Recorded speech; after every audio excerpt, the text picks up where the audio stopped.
Vilhjálmur Þorsteinsson, fjárfestir og áhrifamaður í Samfylkingunni, sagði af sér gjaldkerastöðu í flokknum eftir að fluttar voru fréttir af félögum í hans eigu í Lúxemborg og á Kýpur.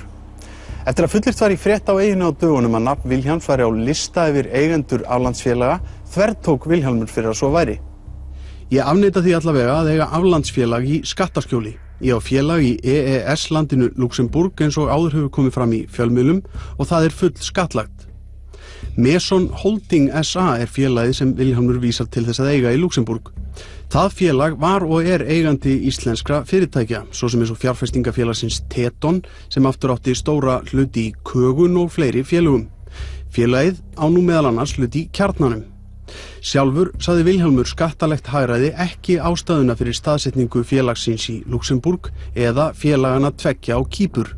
Vísaði hann sérstaklega í skattalagabreytingar síðustu ríkisstjórnar sem hefðu orðið til þess að gefa varð upp eignir slíkra félaga og greiða af tekjum þeirra eins og ef íslenskar eignir væri að ræða.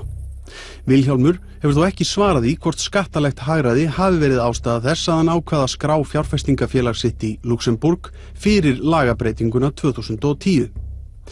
Í pistli á heimasíðu sinni þann 30. mars síðastliðinn, meint aflandsfélög og skattaskjól, svaraði Vilhjálmur gagnrýni sem komið hafði upp vegna þessara tengsla hans leið og hann sagði af sér embætti gjaldkera í Samfylkingunni. Félagið í Lúxemborg á dótturfélag á Íslandi sem heldur utan flestar fjárfestingar mínar. Þá jafnframt dótturfélag á Kýpur utan tilteknar hlutabréfaeignir.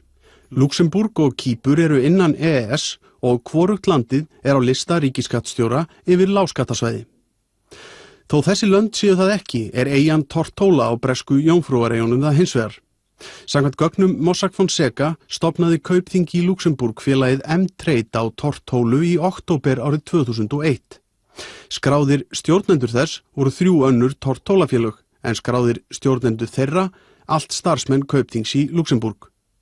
Raunverulegur eigandi M-Trade og stjórnandi var þó annað félag sem skráð var fyrir öllum eignum Tortólafélagsins.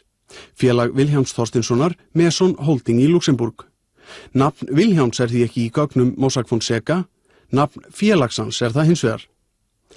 Litlar upplýsingar eru fáanlegar starfsemi M-Trade á Tortóla. Það tók við pósti sem áframsendur var til Lúxemborgar árið 2005 en var formlega afskráð 2012.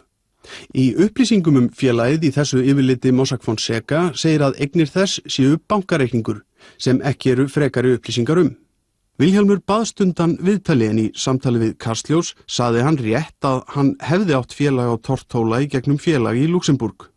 M-Trade hafði verið stofnað af Kaupþing í Lúxemborg í því skyni að stunda afleiðuviðskipti.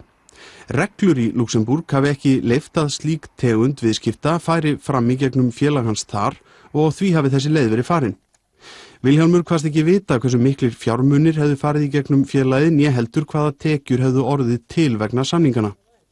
Félagið hafi starfað fram að hruni bankana. Vilhjálmur sagði að þar sem eigandi þess hafi verið í Lúxemborg hafi það ekki haft áhrif á skattskil hans hér á landi. Spurður hvers vegna hann greindi ekki frá umræddu félagi í pistli sínum á dögunum eða í umræðum málið, sagðist Vilhjálmur ekki hafa talið ástæðu til að gera það sérstaklega, en það hefði félagið löngu hætt starfsemi, ólíkt þeim sem þá var rætt